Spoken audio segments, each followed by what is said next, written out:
स्वास्थ्य विभाग ने एडवाइजरी भी जारी की है। कोविड के मामले पर निगरानी के निर्देश दिए हैं। अस्पताल में विशेष इंतजाम करने के निर्देश दिए हैं। कोरोना की दूसरी लहर में बड़ा नुकसान हुआ था। जैसा कि आप सभी जानते हैं, कोरोना का वो दौर आपको याद होगा। लॉकडाउन की वजह से किस तरीके से आर्थिकी टूट चुकी थी देश की और लोगों की जमा पूंजी का भी क्या हाल हुआ था। आपको बता दें, केरल में सबसे पहले कोरोना का जो नया वेरिएंट है वो मिला है और एक की मौत की खबर भी केरल से सामने आई है। और इसी को लेकर अब कहीं ना कहीं प्रशासन सख्त हो गया है। प्रशासन की ओर से सतर्कता बरती जा रही है, क्योंकि उत्तराखंड में आपको याद होगा किस तरीके से जब कोरोना की लहर थी तो कितना नुकसान उत्तराखंड को भी हुआ था।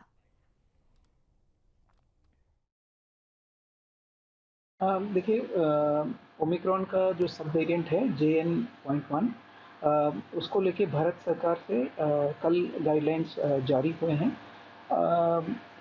मैं इसमें एक बात ये बताना चाहूँगा कि उत्तराखंड में इस स्ट्रेन की अभी तक कोई पुष्टि नहीं हुई है और माह नवंबर 2023 से कोई कोविड पॉजिटिव केसेस की भी कोई पुष्टि नहीं हुई है उत्तराखंड में।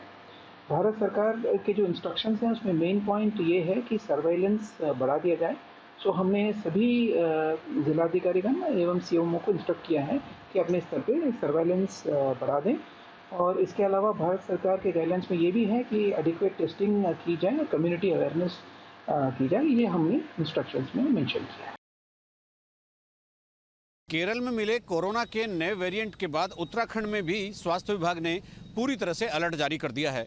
और आज एक बड़ी बैठक के बाद स्वास्थ्य सचिव R राजेश कुमार ने एक SOP जारी की और उसमें उन तमाम नियम, कायदे, कानूनों का और उन तमाम ऐसी चीज़ों का हवाला दिया गया है जो परहेज करने वाली है और जिनको सर्विलांस पर रखा जाना है। उन्होंने पूरे हेल्थ सिस्टम को और सभी जिलाधिकारियों को भेजे पत्र में ये कहा है कि ये ऐसे सिम्टम्स वाले सभी मरीजों को सर्विलांस पर रखा जाए। यदि कहीं वो किसी अस्पताल में भर्ती है तो CMO की और डॉक्टर्स की जिम्मेदारी है कि उनका कोविड टेस्ट भी कराए।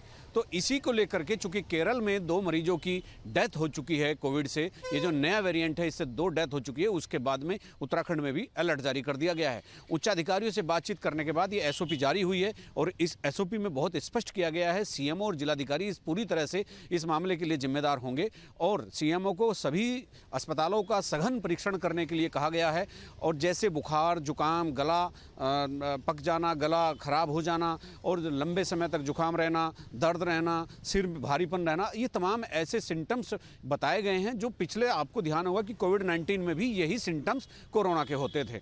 तो इसीलिए ये SOP जारी की गई है और इसमें साफ साफ कहा गया है कि भीड़ भाड़ वाले क्षेत्रों में नज़र रखी जाए, वहाँ पर मास्क लगाने की एक कोशिश की जाए और दूसरा, जो मरीज अस्पताल में भर्ती है उनका कोविड टेस्ट जरूर कराया जाए और तीसरा, जो ऐसे मरीज जिनका टेस्ट हो चुका है या इस तरह के मरीज हैं उनको सर्विलांस पर रखा जाए और उनको देखा जाए कि उनकी तबीयत ज़्यादा तो नहीं बिगड़ती।